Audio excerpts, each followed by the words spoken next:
Hello दोस्तों, एक बार फिर स्वागत है आपका हमारे चैनल पर। मेरा नाम है वरुण और हम बात कर रहे हैं संविधान की। तो संविधान में 5 भाग कंप्लीट हो चुके हैं और लास्ट वीडियो में मैंने एक ओवरव्यू दे दिया था आपको 6वें भाग का, है कि नहीं, कि 6वें भाग में हमें पढ़ना क्या है। और मैंने बता दिया था कि इसको टोटली रिलेट करना है किससे 5वें भाग से। और जैसे ही आपने रिलेट कर लिया ना, तो यूं चुटकियों में चीजें आपको समझ में आ जाएंगी, कहीं रटने की कोई आवश्यकता है नहीं। कुछ इंपॉर्टेंट आर्टिकल्स हैं जिसपे हम थोड़ा सा फोकस करेंगे, बाकी आप बिल्कुल नहीं सोचना कि मेरे को एक आर्टिकल ऐसे याद होना चाहिए। शुरुआत केवल समझने से करो और फिर जैसे उसको रिवाइज करते रहोगे आप, तो सारे आर्टिकल्स भी आपको दिमाग में आते चले जाएंगे। तो हर चीज जल्दबाजी में नहीं होती। जी हाँ, हम बात करेंगे शुरुआत में कार्यपालिका के साथ, जो राज्य की कार्यपालिका और जिसके प्रधान होते हैं कौन?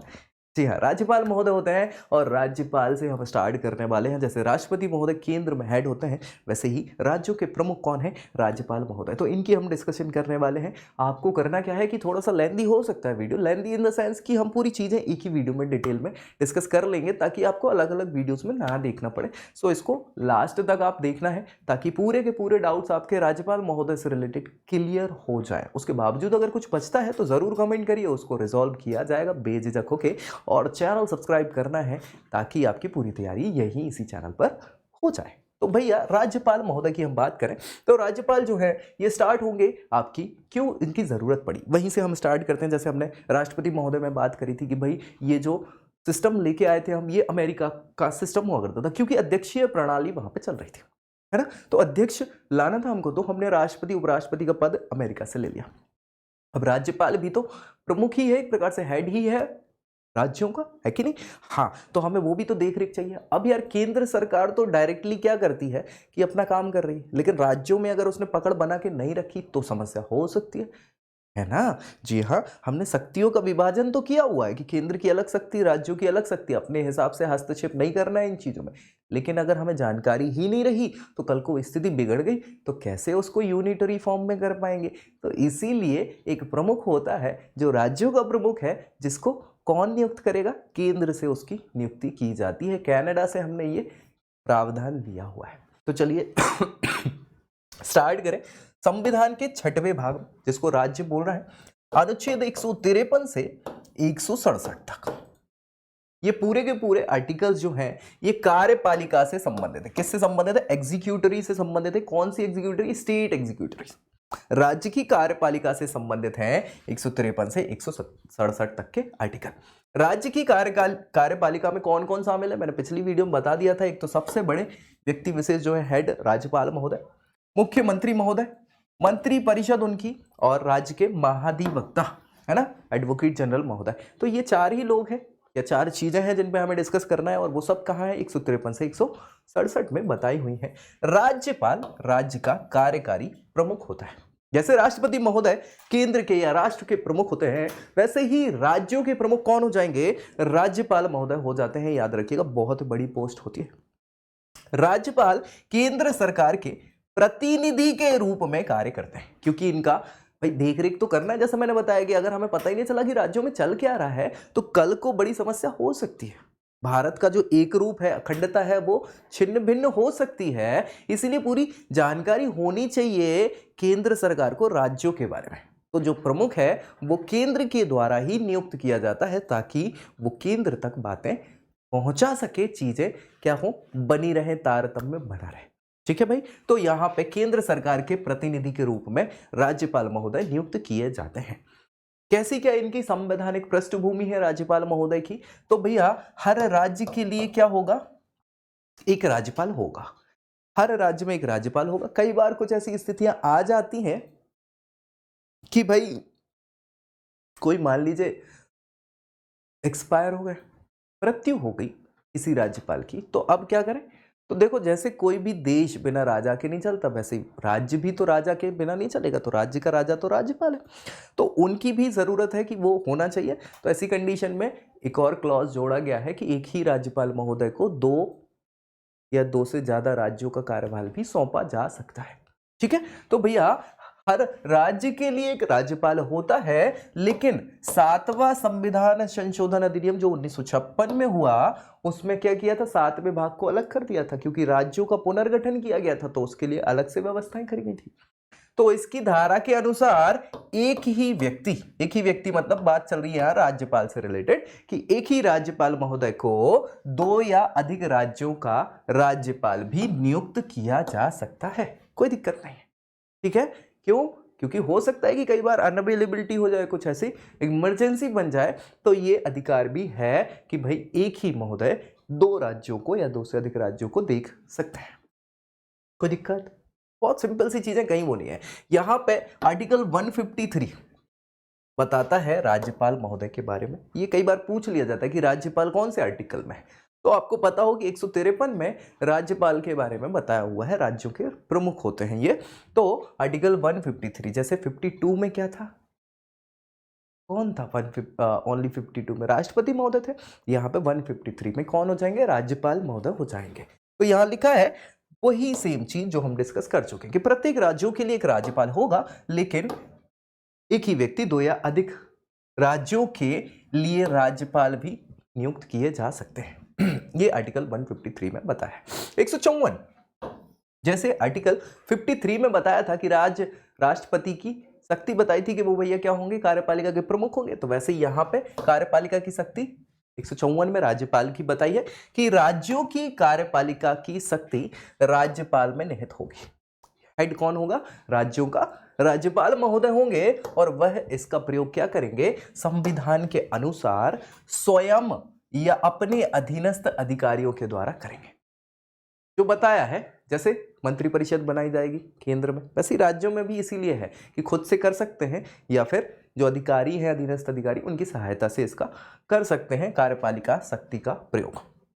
इसके दूसरे सब क्लॉज में बताया है कि किसी विद्यमान विधि के द्वारा किसी अन्य प्राधिकारी को प्रदान किए गए कृत्य कार्य राज्यपाल को अंतरित करने वाली नहीं समझी जाएगी। और इसी के अंदर दूसरा सब क्लॉज है, इसी में राज्यपाल के अधीन किसी प्राधिकारी को विधि के द्वारा कृत्य प्रदान करने से संसद या राज्य विधानमंडल को निवारित नहीं करेगी।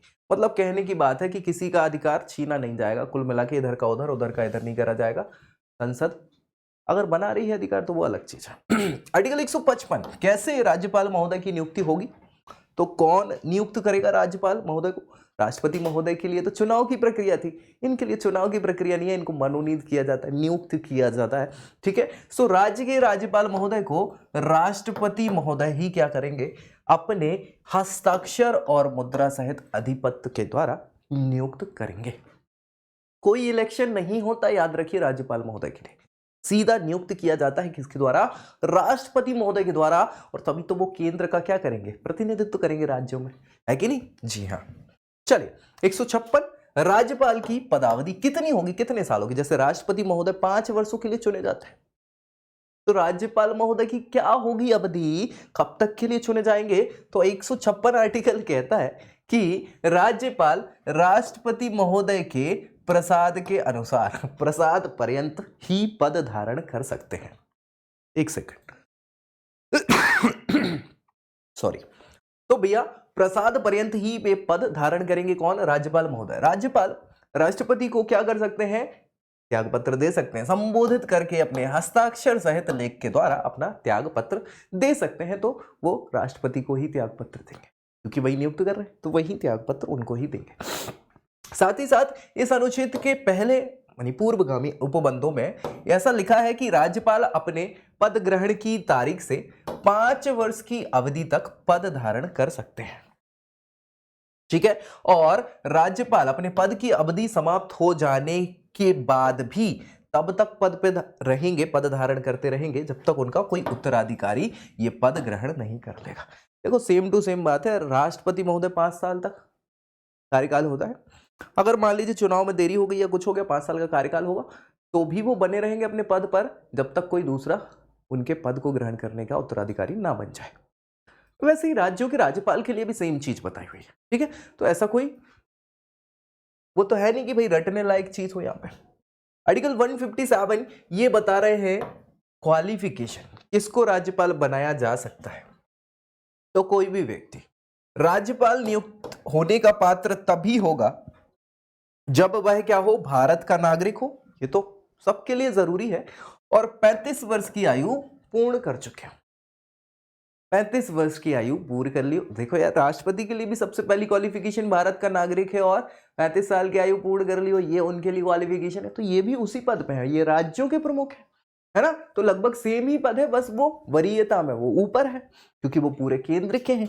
तो लगभग सेम चीजें हैं, यहाँ पे कोई रटने लायक चीज नहीं है। आपने राष्ट्रपति महोदय याद कर लिया तो लगभग बहुत सारी चीजें आपको, या 5वां पार्ट पूरा पढ़ लिया तो 6वां पार्ट डिट्टो वैसा ही है। कुछ चेंजेस हैं बस, उसमें केंद्र की जगह राज्य हो जाते हैं, सीमित शक्तियां हो जाती हैं, कार्य प्रणाली सीमित हो जाती है राज्यों तक ही, बाकी बस ठीक है। 158 क्या क्या शर्तें हैं राज्यपाल महोदय के पद के लिए? तो शर्तें वही चीज है कि राज्यपाल महोदय संसद के किसी सदन या पहली अनुसूची में विनिर्दिष्ट विधानमंडल के किसी सदन के सदस्य नहीं होने चाहिए। और मान लो अगर वे हैं, ठीक है, तो कोई सदस्य राज्यपाल नियुक्त हो गया, मान लो अगर सदन अदन में से ही, तो क्या करेंगे, जैसे ही वो पद धारण करेंगे वो त्याग कर देंगे। ठीक है, तो यह समझा जाएगा कि उस सदन में अपना स्थान राज्यपाल के रूप में अपने पद ग्रहण की तारीख से खाली कर दिया है।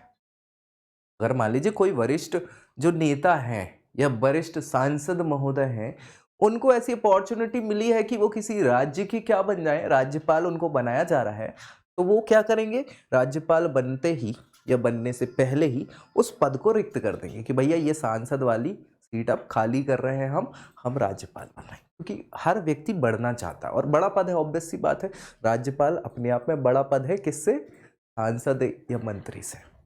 ठीक है जी हाँ, तो वो खाली कर देंगे, ऐसी कोई हार्ड एंड फास्ट चीजें नहीं है यहाँ। राज्यपाल अन्य कोई लाभ का पद भी धारण नहीं करेंगे। लाभ के पद पे हमने डिस्कस कर ही लिया था, बिना किराया दिए अपने शासकीय निवासों के उपयोग का हकदार होगा। भाई इनको आवास इत्यादि सुविधा दी जाती, तो किराया नहीं लगता कि पैसे मांग रहा हूं, नहीं नहीं नहीं।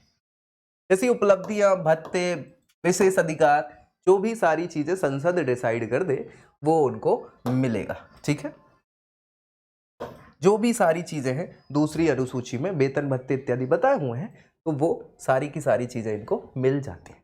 जहां एक ही व्यक्ति 2 या अधिक राज्यों का राज्यपाल नियुक्त हो, अब क्या करें भैया, क्या 2-2 राज्यों के वेतन भत्ते मिलेंगे इनको? इतनी सारी वेतन हो जाएगी, डबल हो जाएगी, सबसे ज्यादा हो जाएगी, है कि नहीं? तो ऐसा नहीं है।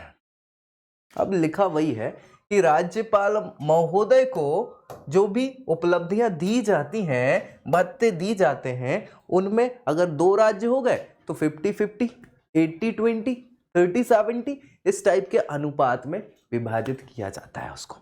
समझ रहे हो, सैलरी वही 100% ही रहेगी, उसको बस विभाजित कर दिया 2 राज्यों में। ठीक है, तो ये राष्ट्रपति महोदय कर देते हैं, राष्ट्रपति आदेश के द्वारा करेंगे। राज्यपाल की उपलब्धियां और भत्ते भी उनकी पदावधि के दौरान कम नहीं किए जाएंगे। कि आप डरा दो कि वो आप ढंग से काम नहीं कर रहे हो, हम कम कर देंगे, आपकी सैलरी काट लेंगे, ये आप नहीं कर सकते, ये अधिकार ही नहीं दिया हुआ है आपको। ठीक है, चलिए, तो भैया ये तो पूरी बात हो गई यहाँ पे उनकी सेवा शर्तों से रिलेटेड। अब यहाँ पे शपथ की बात करी हुई है कि राज्यपाल महोदय शपथ कैसे लेंगे, कौन दिलाएगा? तो बस सच्चाई वही है, राष्ट्रपति महोदय को कौन दिलाएगा? हाँ, तो राज्यपाल को कौन दिलाएगा? राज्यपाल महोदय या प्रत्येक व्यक्ति जो राज्यपाल के बनने योग्य है, तो वो पद ग्रहण करने से पहले उसके या उस राज्य के अधिकारिता का प्रयोग करने वाले उच्च न्यायालय, जैसे राष्ट्रपति महोदय सर्वोच्च न्यायालय के मुख्य न्यायाधीश से शपथ लेते हैं, ग्रहण करते हैं, वैसे ही ये महोदय, राज्यपाल महोदय उस राज्य के प्रमुख यानी कि उच्च न्यायालय के मुख्य न्यायमूर्ति, अब वो नहीं है तो उन्होंने दूसरा बता दिया, उनकी अनुपस्थिति में जो उस न्यायालय में वरिष्ठ जज है वो इनको क्या करेंगे, शपथ दिलाएंगे, और वो प्रारूप जो भी है उस प्रारूप के हिसाब से फिर हस्ताक्षर भी करते हैं कि मैं फला फला व्यक्ति ये शपथ लेता हूं कि अपने कर्तव्यों का निर्वहन अच्छे से करूंगा, संविधान की सारी उपलब्धियां जो है उनको, देश की एकता अखंडता को बनाए रखूंगा, पद की गोपनीयता बनाए रखूंगा, वो सारी की सारी शपथ जो है ये लेते हैं राज्यपाल महोदय। ठीक है भैया, कौन दिलाएगा? उच्च न्यायालय के मुख्य न्यायाधीश, वहां पे राष्ट्रपति महोदय को सर्वोच्च न्यायालय के मुख्य न्यायाधीश। डन। कुछ आकस्मिकताओं में राज्यपाल की कृत्यों का निर्वहन। देखो यार, राष्ट्रपति महोदय नहीं है तो उपराष्ट्रपति महोदय है उनके काम करने वाले, लेकिन यहां तो उपराज्यपाल टाइप का कोई पद बताया नहीं। अब कोई इमरजेंसी सिचुएशन आ गई तो क्या करेंगे भाई साहब, क्या करेंगे? तो 160 में ये बताया है कि अगर मान लीजिए राष्ट्रपति ऐसी किसी आकस्मिकताओं में या इमरजेंसी में, आकस्मिकताओं में, इस अध्याय में उपबंधित जो नहीं है, राज्य के राज्यपाल के कृत्यों के निर्वहन के लिए ऐसा उपबंध करेंगे जो वह ठीक समझता है। वो बता देंगे कि भैया क्या करना है। मान लो कोई राज्यपाल की तबीयत खराब हो गई, भर्ती है, वो अपने कार्यों का निर्वहन नहीं कर पा रहे, तो किसी दूसरे राज्यपाल को बोल सकते हैं, बिल्कुल बोल, उन्हें जो ठीक लगेगा। उन्होंने कहा कि किसी दूसरे व्यक्ति को दे दो ये। तो सारा का सारा ये राष्ट्रपति महोदय के विवेक पर निर्भर करता है, उनको जैसा ठीक लगता है वैसा किया जा सकता है। 161 सॉरी, जैसे आर्टिकल 72 हमने पढ़ा था, राष्ट्रपति महोदय की क्षमादान करने की शक्ति, तो राज्यपाल महोदय को भी क्षमादान की शक्ति दी हुई है, लिमिटेड है। कहां बताइए? 161 में बताई हुई है। यहां पे कुछ और मामलों में दंडादेश के निलंबन, परिहार, लघुकरण, इनकी शक्ति है और क्षमा। ठीक है, तो कौन कौन सी है?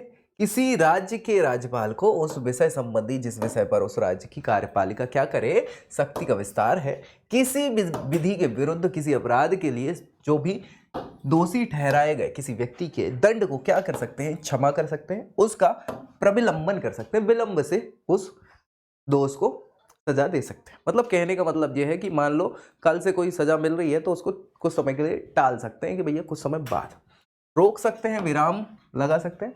परिहार कर सकते हैं। परिहार मतलब क्या? उसकी श्रेणी में परिहार कर देना, कि कठोर कारावास मिला था तो सिंपल कारावास हो सकता है। तो ये सारी चीजें कर सकते हैं। अथवा दंडादेश के निलंबन, परिहार, लघुकरण से संबंधित शक्तियां इनको दी हुई हैं। ठीक है, क्षमा पूर्णता नहीं कर सकते। किसी की फांसी की सजा को राष्ट्रपति के अलावा कोई नहीं रोक सकता, समझ रहे हो ना? हाँ, वो एक्स्ट्रा शक्ति है भाई, वो बड़े लोग हैं। राष्ट्रपति पद बड़ा पद है, राज्यपाल पद उतना बड़ा नहीं। कभी फांसी की सजा के लिए, क्षमा के लिए इनके पास नहीं आएगी, अर्जी कहाँ जाएगी? अगर इनके पास आती भी है तो ये कहाँ किसका देंगे? राष्ट्रपति महोदय। ठीक है, बाकी सारी शक्तियां इनको क्षमा के स्वरूप दी हुई हैं, जैसे राष्ट्रपति महोदय को दी हुई थी। 163 राज्यपालों को सहायता और सलाह देने के लिए मंत्री परिषद का गठन। जैसे आर्टिकल 74 में बताया था ना कि भैया राष्ट्रपति महोदय को सलाह और सहायता देने के लिए क्या होगा? मंत्री परिषद बनेगी। वैसे ही यहां भी सेम टू सेम 163 में क्या है कि राज्यपाल महोदय को भी तो सलाह मशवरे की जरूरत पड़ेगी, सहायता की जरूरत पड़ेगी, तो उनके लिए मंत्री परिषद का गठन होगा। और उसका प्रमुख कौन होगा? मुख्यमंत्री होगा। वहां प्रधानमंत्री हो रहा था, है कि नहीं? जी हाँ। तो जिन बातों में संविधान द्वारा या इनके अधीन राज्यपाल यह अपेक्षित है कि वह अपने कृत्यों का प्रयोग करने में सहायता और सलाह देने के लिए मंत्रिपरिषद होगी। इसका प्रधान कौन होगा? मुख्यमंत्री होगा। जो 74 में लिखा था कि प्रधानमंत्री होगा, है ना? तो यहाँ 163 में क्या है? मुख्यमंत्री प्रधान होगा। राज्यों में तो मुख्यमंत्री प्रधान होता है। तो ये सेम टू सेम चीज है ना? बाकी सेम टू सेम वही चीज है। सबसे पहले क्या होगा कि राज्यपाल महोदय क्या करेंगे? मुख्यमंत्री महोदय को क्या करेंगे? नियुक्त करेंगे। फिर उनकी सलाह पे मंत्रिपरिषद को नियुक्त करेंगे। मंत्रिपरिषद में जितनी उस राज्य की लोकसभा में विधानसभा में सीटें हैं, मैक्सिमम सीटों के 15% लोग ही क्या करे जाएंगे? मंत्रिपरिषद में मंत्री बनाए जा सकते हैं। फिर मंत्रिपरिषद में भी क्या होगा? वही विस्तार होगा। 3 प्रकार के होंगे: कैबिनेट मंत्री, राज्य मंत्री और उपमंत्री। ठीक है, ये 3 श्रेणियां हैं। इसके अलावा किचन कैबिनेट भी बन सकती है, जो हमने डिस्कस कर चुका था। मंत्रियों के बारे में उपबंध बताए हुए हैं, जैसे 75 में वहां बताए थे, तो ऐसा 164 में उपबंध बताए। मुख्यमंत्री की नियुक्ति कौन करेगा? राज्यपाल महोदय करेंगे। और अन्य मंत्रियों की नियुक्ति राज्यपाल महोदय मुख्यमंत्री की सलाह पर करेंगे। ठीक है, मंत्री राज्यपाल के प्रसाद पर्यंत अपने पद धारण करेंगे। जैसे वहां पे होता है कि राष्ट्रपति के प्रसाद पर्यंत पद धारण कौन करते हैं? मंत्रिपरिषद और मंत्री, प्रधानमंत्री भी। परंतु छत्तीसगढ़, झारखंड, मध्य प्रदेश, उड़ीसा, इन सारी जगहों पर, चूंकि ये जो है राज्य, इन राज्यों में, इसमें झारखंड है ना, हाँ, इन राज्यों में जनजातियां ज्यादा पाई जाती हैं, तो राज्यों में जनजातियों के कल्याण के लिए भार साधक एक मंत्री होगा। जनजातीय कल्याण मंत्री इन राज्यों में अलग से बनाया जाएगा सॉरी, जो अनुसूचित जातियों और पिछड़े वर्ग के कल्याण के किसी अन्य कार्य का भी भार साधक हो सकता है। एक ही मंत्री को अलग से एक और डिपार्टमेंट का काम दे सकते हैं। ठीक है, तो इन 4 राज्यों में स्पेशली जनजातीय कल्याण मंत्री बनाया जाएगा। ये पद बनना ही है, ये बहुत इंपॉर्टेंट है। ठीक है, इसके अलावा बाकी राज्यों में जनजातियां कम है तो वो आप देख सकते हैं। 4 राज्य कौन से हैं? मध्य प्रदेश, छत्तीसगढ़, झारखंड, उड़ीसा। ठीक है, बढ़िया। पहले बिहार हुआ करता था, उसको हटा दिया, बिहार की जगह झारखंड बन गया था, तो 2004 में हटा दिया गया था वो। चलिए, मंत्रिपरिषद राज्य की विधानसभा के प्रति सामूहिक रूप से उत्तरदायी होगी। जैसे केंद्र की मंत्रिपरिषद लोकसभा के प्रति सामूहिक रूप से क्या होती है? उत्तरदायी होती है मंत्रिपरिषद। वहां पे कहा? केंद्र में। तो यहां पे राज्यों में राज्य की विधानसभा के प्रति उत्तरदायी होगी। ठीक है, किसी मंत्री के द्वारा अपना पद ग्रहण करने पर पहले क्या करा जाएगा? राज्यपाल तीसरी अनुसूची के प्रयोजन के द्वारा प्रारूप से उनको पद और गोपनीयता की शपथ दिलाएगा। तो संविधान की तीसरी अनुसूची में सारी की सारी शपथ का विवरण दिया हुआ है, तो बस वहां पे राष्ट्रपति महोदय शपथ दिला रहे थे, उसी तीसरी अनुसूची के हिसाब से यहाँ राज्यपाल महोदय तीसरी अनुसूची के हिसाब से पद और गोपनीयता की शपथ दिलाएंगे। कोई भी मंत्री जो निरंतर 6 मास की किसी अवधि में राज्य के विधानमंडल का सदस्य नहीं होता है, उस अवधि को समाप्ति पर मंत्री भी नहीं रहेगा। जैसे हमने सेम चीज कही थी कि किसी भी व्यक्ति को मंत्री बनाया जा सकता है, चाहे केंद्र हो चाहे राज्य हो, चाहे वो चुना गया हो या ना चुना गया हो। ना चुना गया हो तो भी उसको मंत्री बनाया जा सकता है, इंक्लूडिंग पीएम प्रधानमंत्री या सीएम चीफ मिनिस्टर मुख्यमंत्री भी बनाया जा सकता है। बस उसको 6 महीने का अधिकतम समय दिया है कि उसको उस जगह के, चाहे केंद्र हो चाहे राज्य हो, उसके उच्च और निम्न सदन में से किसी एक सदन का सदस्य 6 महीने के भीतर बनना होगा। अगर नहीं बन पाया तो भैया वो पद भी समाप्त हो जाएगा, वो व्यक्ति भी समाप्त हो जाएगा। समाप्त का मतलब उस पद से हटा दिया जाएगा। ठीक है, बहुत बढ़िया। तो ये सारी चीजें याद रखना है आपको। नेक्स्ट, मंत्रियों के वेतन भत्ते इत्यादि जो है वो समय समय पर जैसे संसद बना रही थी, वैसे यहाँ पे उस राज्य की विधानमंडल विधि द्वारा क्या करेगी? बताती रहेगी, बढ़ाती रहेगी, कम करती रहेगी। कम तो नहीं होते, बढ़ाती रहेगी। ठीक है, जो दूसरी अनुसूची में निर्दिष्ट है, दूसरी अनुसूची में सारे वेतन भत्ते इत्यादि बताया हुआ है। ठीक है, तो उसमें क्या है? हाँ, विधानसभाएं कर सकती, विधानमंडल एक्चुअली हर जगह वैसे तो मैक्सिमम जगह विधानसभा ही है, निम्न सदन ही है, उच्च सदन बस 6 राज्यों में। ठीक, चलिए 165 ये इंपॉर्टेंट है। जैसे आर्टिकल 76 था जिसमें हमने महान्यायवादी की बात करी थी, महान्यायवादी, अटॉर्नी जनरल इसको बोल रहे थे हम, अटॉर्नी जनरल। ऐसे यहां महाधिवक्ता होते हैं राज्यों में, इनको एडवोकेट जनरल बोलते हैं। क्या बोलते हैं? Advocate general. ठीक है, सो एडवोकेट जनरल महोदय आर्टिकल किस में है? 165 में है। ये कई बार क्वेश्चन पूछ लिया जाता है। ठीक, ये सरकार के वकील है, ये भी सरकार के वकील है, ये केंद्र सरकार के वकील है, ये राज्य सरकार के वकील है।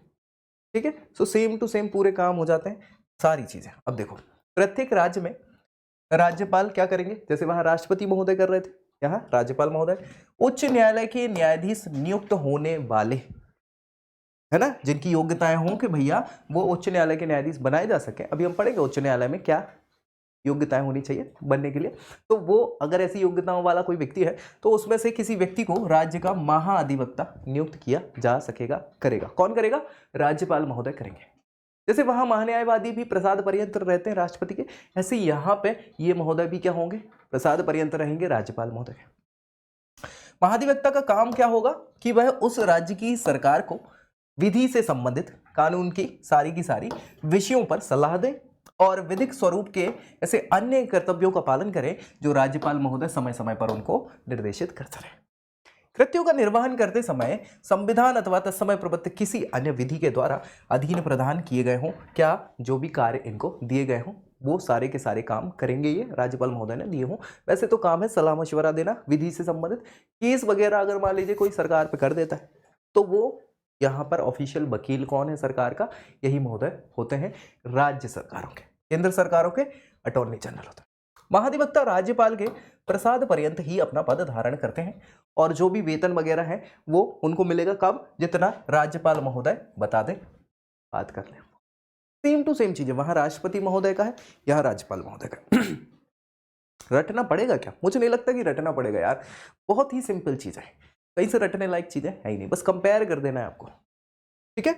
चलिए, तो यहां पे ये पूरा का पूरा क्या हो जाएगा, आपका कार्यपालिका समाप्त हो जाएगी। एक आधा आर्टिकल और देख लें, सरकार के कार्य का संचालन, राज्य सरकार के कार्यों का संचालन कौन करेगा? तो किसी राज्य की सरकार की सारी कार्यपालिका की कार्यवाही राज्यपाल के नाम पर होती है। जैसे देश की पूरी कार्यवाही किसके नाम पर होती है? राष्ट्रपति महोदय के नाम पर होती है। वैसे राज्यों की पूरी कार्यवाही किसके नाम पर होगी? राज्यपाल महोदय के नाम पर होती है, ठीक है। राज्यपाल के नाम से किए गए और निष्पादित मतलब जो निकाल दिए गए हैं आदेश, अन्य लिखितों के ऐसी रीति से अधिप्रमाणित किया जाएगा जो राज्यपाल द्वारा बनाए जाने वाले नियमों में निर्दिष्ट किए जाए।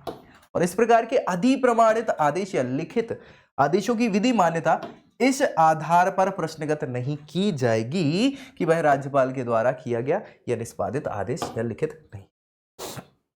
समझ गए ना?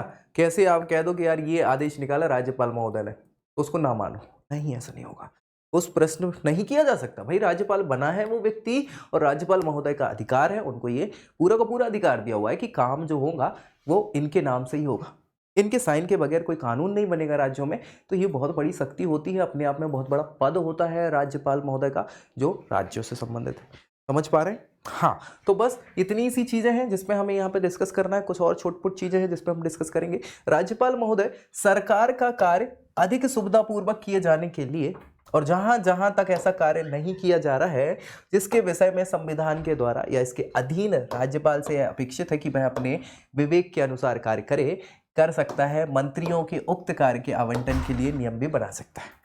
सारी की सारी शक्तियां उनको दी हुई हैं, जो कि किसको? राष्ट्रपति को दी हुई थी। अभी हम शक्तियों की भी बात करेंगे, बिल्कुल करेंगे, डोंट वरी। सारी चीजों की हमें बात अभी राज्यपाल महोदय की यहीं के यहीं कर लेनी है।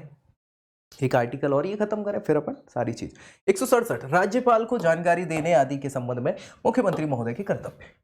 जैसे आर्टिकल 78 में बताया है कि प्रधानमंत्री महोदय का कर्तव्य है राष्ट्रपति महोदय को सारी जानकारी देने का अधिकार या कर्तव्य है, वैसे यहाँ पे राज्यपाल महोदय को सारी जानकारी देने का कर्तव्य किसका है? मुख्यमंत्री महोदय का है, राज्यों के। तो सेम टू सेम वही चीज है, कुछ ऐसा तो है नहीं, है ना? हाँ, लेकिन देख लेते हैं इसमें कि राज्य के सारे कार्यों के प्रशासन संबंधी या विधान विषयों पर जो भी विधान बनाए गए हैं, मंत्रिपरिषद के सभी विनिश्चय जो भी किए गए हैं, जो भी फाइनल चीजें की गई हैं, वो राज्यपाल को संसूचित की जाएंगी, हाँ, उन्हें बताई जाएंगी। राज्य के कार्यों के प्रशासन संबंधी और विधान विषयक प्रस्तावनाओं संबंधी जो भी जानकारी है राज्यपाल मांगते हैं उनको दी जाएगी। किसी विषय को जिस पर किसी मंत्री ने विनिश्चय कर दिया है किंतु मंत्रिपरिषद ने विचार नहीं किया है, वो भी बताएंगे कि राज्यपाल द्वारा अगर जानकारी वो चाहते हैं तो उनको प्रस्तुत किया जाएगा, उनके समक्ष उसके लिए विचार रखे जाएंगे कि भैया क्या क्या ये मंत्री कह रहा था और क्यों नहीं आपने मंत्रिपरिषद में इसमें बात करी, वो चार चीजें, ठीक है। यहां आर्टिकल 174 है, ये बताता है कि विधानमंडल के सत्र, सत्रावसान और विघटन से संबंधित है। जैसे राष्ट्रपति महोदय को आर्टिकल 85 में बताया था कि वो क्या कर सकते हैं? सत्रावसान कर सकते हैं, सत्र का, है ना, विघटन कर सकते हैं, सत्र आहूत कर सकते हैं राष्ट्रपति महोदय। वैसे ही राज्यपाल महोदय के पास ये अधिकार है कि राज्यों के विधानमंडल है, वैसे विधानमंडल तो ठीक है, विधानसभा जनरली बहुत सारे राज्यों में तो विधानसभा को हम ले रहे हैं, बाकी विधानमंडल में दोनों आ जाएंगे, उच्च सदन निम्न सदन, है ना, विधानसभा विधान परिषद। तो सारे के सारे जब जैसे ही मान लीजिए, देखो उच्च सदन जो है विधान परिषद वो तो स्थायी सदन होगा, वो तो चुनाव वगैरह होते नहीं है, ऐसा कुछ कोई खत्म होता नहीं है। तो विधानसभा में जो होता है वो ये होता है कि हर 5 साल के बाद चुनाव होंगे, तो नई जैसी विधानसभा चुनी जाएगी, ये सबसे पहले कांग्रेचुलेशन और सारी चीज़ों की चीज़ें यहाँ पे आ जाएंगी, है कि नहीं। सबसे पहले हर नए साल में सत्र आहूत करेंगे, खत्म होने के बाद सत्रावसान का आदेश देंगे और जरूरत पड़ने पर ऐसा उनको समाधान हो जाता है या मंत्रिपरिषद या मुख्यमंत्री बोल देते हैं कि महोदय ये नहीं चल पाएगी सरकार, इसको भंग कर दीजिए, तो भंग करने का अधिकार भी, विघटन का अधिकार भी यही आर्टिकल 174 में उनको दिया हुआ है। जैसे आर्टिकल 85 में राष्ट्रपति महोदय को यह अधिकार दिया गया था, ठीक है। चले आगे हम बात करें, वही चीज है, समय समय पर राज्य के विधानमंडल के सदन, प्रत्येक सदन और ऐसे समय या स्थान पर जो वे ठीक समझे अधिवेशन के लिए सत्र आहूत कर सकते हैं। किंतु उनके एक सत्र की अंतिम बैठक और आगामी सत्र की पहली बैठक के लिए नियत तारीख के बीच में 6 माह से ज्यादा का अंतर नहीं हो सकता। तो वो हमें भी पता है कि 2 सत्रों के बीच में मैक्सिमम क्या है, 6 महीने का गैप हो सकता है, उससे ज्यादा नहीं हो सकता। वही चीज यहां भी लागू होगी। राज्यपाल महोदय समय समय पर सदन या किसी सदन सत्रावसान कर सकते हैं, खत्म कर देना। विधानसभा का विघटन कर सकते हैं, जैसे राष्ट्रपति महोदय कर सकते थे लोकसभा का विघटन, वैसे ही राज्यपाल महोदय विधानसभा का विघटन कर सकते हैं। सदन या सदनों में अभिभाषण का और उनको संदेश भेजने का अधिकार है आर्टिकल 175 में। जैसे आर्टिकल 86 में राष्ट्रपति महोदय को वो अधिकार दिया हुआ है कि वो अभिभाषण देंगे सबसे पहले हर साल में पहली बैठक में, है ना। नए लोकसभा सत्र में या मतलब विधानसभा सत्र में राज्यपाल देंगे, लोकसभा में राष्ट्रपति देते थे। तो राज्यपाल विधानसभा या विधान परिषद वाले राज्य की दशा में उस राज्य के विधानमंडल में किसी एक सदन में या एक साथ दोनों सदनों में अपने अभिभाषण कर सकते हैं। अभिभाषण करना, इस प्रयोजन के लिए सदस्यों की उपस्थिति अनिवार्य होगी। अनिवार्य मतलब अपेक्षा है, ऐसी अनिवार्यता नहीं है। राज्यपाल राज्य के विधानमंडलों में उस समय लंबित किसी विधेयक के संदर्भ में संदेश या कोई अन्य संदेश या उस राज्य के विधानमंडल या सदनों में संदेश भेज सकेंगे। जिस सदन को कोई संदेश इस प्रकार का भेजा गया है वह उस सदन के संदेश द्वारा विचार करने के लिए अपेक्षित विषय पर सुविधा अनुसार शीघ्रता से विचार करेंगे। सॉरी। राज्यपाल का विशेष अभिभाषण, जैसे राष्ट्रपति महोदय का विशेष अभिभाषण होता है ऐसे इनका भी विशेष अभिभाषण होता है। राज्यपाल महोदय विधानसभा के लिए प्रत्येक साधारण निर्वाचन के पश्चात, हर निर्वाचन 5 साल के बाद जो निर्वाचन होता है या कई बार 5 के पहले हो जाता है, तो हर निर्वाचन के नए लोग जो आ गए उसके लिए सत्र के आरंभ होने में और हर साल की शुरुआत होने में प्रथम सत्र के आरंभ में विधानसभा में या विधान परिषद वाले दशा में दोनों सदनों में मतलब इकट्ठे रूप से अभिभाषण करेंगे। विधानमंडल को उनके आह्वान के कारण बताएंगे, भैया क्या कैसे आपके कारण है, क्यों बनाया गया, क्या क्या करना है, कैसे करना है, सारी चीजें। प्रत्येक सदन में प्रक्रिया या विनियमन यानी कि बनाने की रेगुलेशंस के लिए नियमों के द्वारा अभिभाषण में निर्दिष्ट विषयों की चर्चा के लिए समय निर्धारित करके उपबंध किया जाएगा। तो ये सारी की सारी चीजें राज्यपाल महोदय को बताई हुई है, अधिकारिता में आती है उनके। आर्टिकल 200 विधेयकों पर अनुमति। जितने विधेयक है, जैसे भैया धन विधेयक होता है लोकसभा में, उस धन विधेयक को राष्ट्रपति महोदय की पहले ही अनुमति मिल जाती है, वैसे ही राज्यों में राज्यपाल महोदय क्या करेंगे, अनुमति देंगे कुछ विधेयकों पे। जी हाँ, तो वही चीज है यहाँ पर अनुमति की बात लिखी है आर्टिकल 200 में बताया है ना, कि जब कोई विधेयक राज्य की विधानसभा के द्वारा विधान परिषद वाले राज्यों में विधानमंडल के दोनों सदनों में पारित कर दिया जाता है, तब वह महोदय क्या करेंगे, उनके समक्ष प्रस्तुत किया जाएगा। जैसे लोकसभा राज्यसभा में बिल पास हो तो राष्ट्रपति महोदय के पास जाता है, वैसे ही राज्यों में क्या होगा कि भैया अगर मान लो एक सदन विधायी का है ना, एक सदन मतलब केवल निम्न सदन है जैसे विधानसभा कहते हैं, या दोनों सदन वाली है वो विधान परिषद भी है, तो वो वहां पास होने के बाद कहाँ जाएगा, राज्यपाल महोदय के पास जाएगा और उनको अनुमति देनी है, उनको क्या करना है, साइन करने होते हैं। ठीक है, ऐसी जरूरी नहीं है, वो कई बार रोक भी सकते हैं। जैसे राष्ट्रपति महोदय को वीटो पावर दी हुई थी, तो इनके पास भी वीटो पावर है। हल्के में ले रहा हो क्या, बिल्कुल हल्के लायक बात है ही नहीं भाई, बहुत बड़ा पद है, सबसे बड़ा पद है राज्य का, तो यार इनको हल्के में नहीं ले सकते हम। ठीक है, तो भैया राज्यपाल महोदय घोषित करेंगे कि वह विधेयक को अनुमति देते हैं या नहीं देते, अनुमति रोकते हैं, या फिर वह विधेयक को राष्ट्रपति महोदय के विचार के लिए रख सकते हैं, आरक्षित करके रख सकते हैं। तो यही पावर तो थी राष्ट्रपति महोदय के पास भी कि वो या तो हाँ कहेगा या ना कहेगा, और या पॉकेट कर लेगा, रख लेगा। तो इनके पास भी ये ऑप्शन है कि राष्ट्रपति महोदय से पूछ लेंगे, यार उनसे क्या बोल रहे हैं वो मेरे को तो ज़्यादा समझ है नहीं, उनसे विचार करके हम साइन कर देंगे, तो वो आरक्षित करके रख लेते हैं। जब तक राष्ट्रपति महोदय देंगे तो देंगे, समझ में आएगा तब। चलिए, विचार करने के लिए आरक्षित विधेयक कौन कौन सी चीजों पर विचार कर सकते हैं और रखना पड़ेगा आरक्षित करने के लिए, तो यहाँ पे 201 आर्टिकल इंपॉर्टेंट है। जब कोई विधेयक राज्यपाल द्वारा राष्ट्रपति महोदय के विचार के लिए आरक्षित रखे जाते हैं, तब राष्ट्रपति यह घोषित करेंगे कि वह विधेयक पर अनुमति देता है या अनुमति रोक लेता है। ये राष्ट्रपति बताएंगे कि है अनुमति है, नहीं है रोक लो।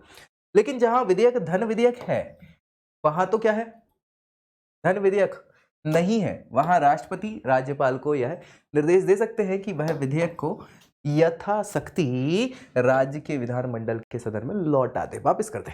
और जब कोई विधेयक इस प्रकार लौटा दिया जाता है कि नहीं कर रहे साइन, जाओ इसमें कुछ गलतियां हैं, इसमें कुछ चेंजेस करो, इसमें कुछ ना कुछ संशोधन की आवश्यकता है, तो ऐसा संदेश मिलने की तारीख से 6 महीने की अवधि के भीतर सदन के द्वारा उसको क्या करना पड़ेगा, पुनर्विचार करना पड़ेगा। और यदि वह सदन संशोधन करके वापस भेज देता है या बिना संशोधन करे वापस भेज देता है तो फिर ऑप्शन है ही नहीं, है कि नहीं। तो बस राष्ट्रपति महोदय को क्या करना पड़ेगा, सिग्नेचर करना पड़ेगा, कोई ऑप्शन नहीं है। जी हाँ। 213 ये इंपॉर्टेंट है, जैसे आर्टिकल 123 है जिसमें अध्यादेश जारी करता है कौन, राष्ट्रपति, अध्यादेश जारी करने की शक्ति।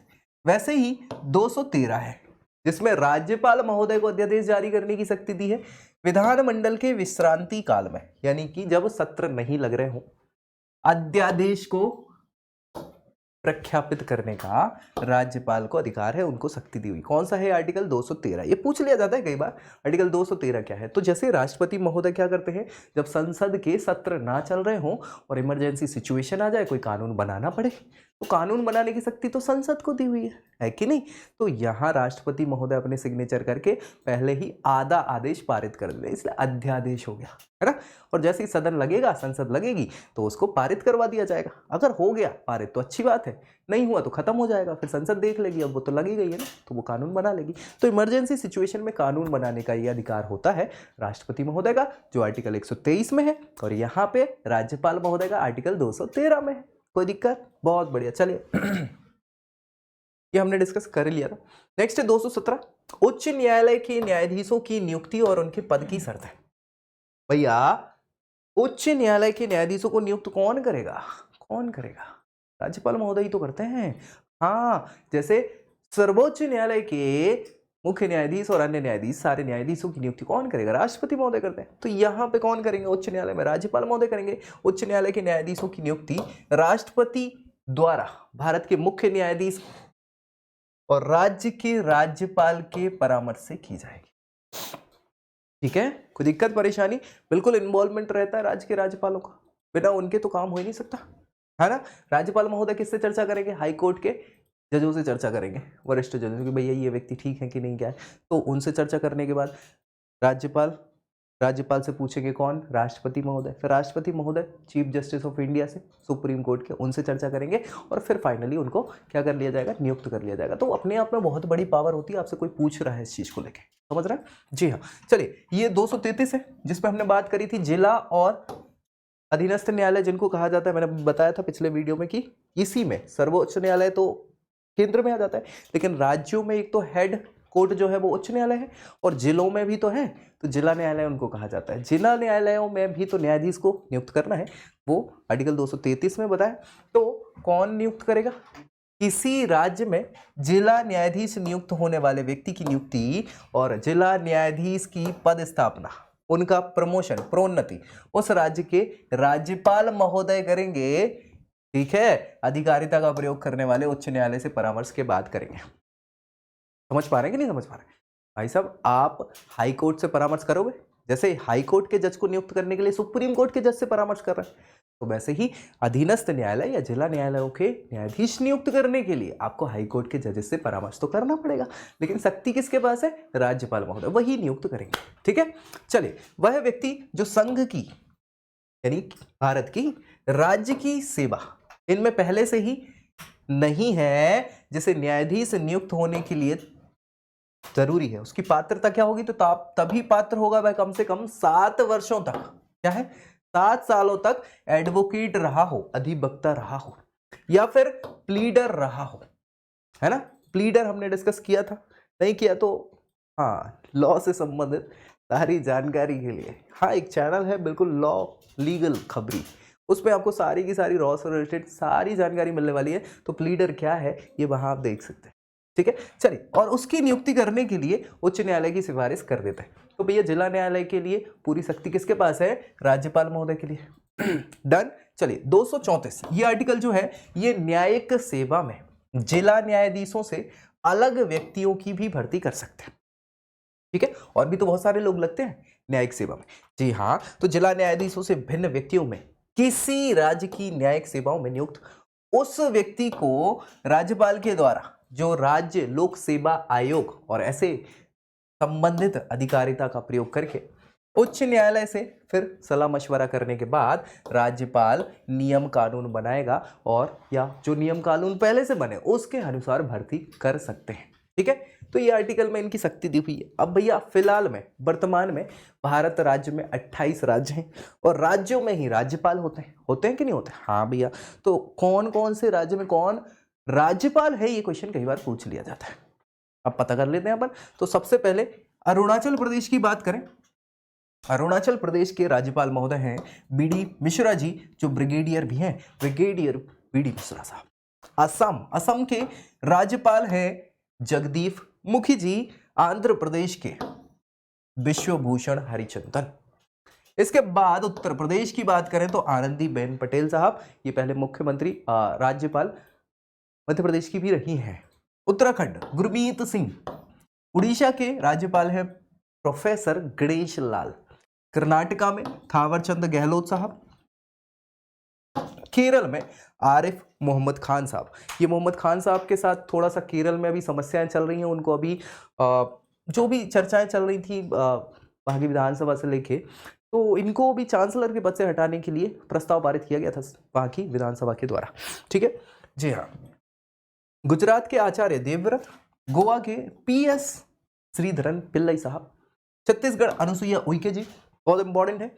झारखंड में रमेश बैस साहब। तमिलनाडु RN रवि साहब। तेलंगाना डॉक्टर तिरुमलाई सौंदरराजन।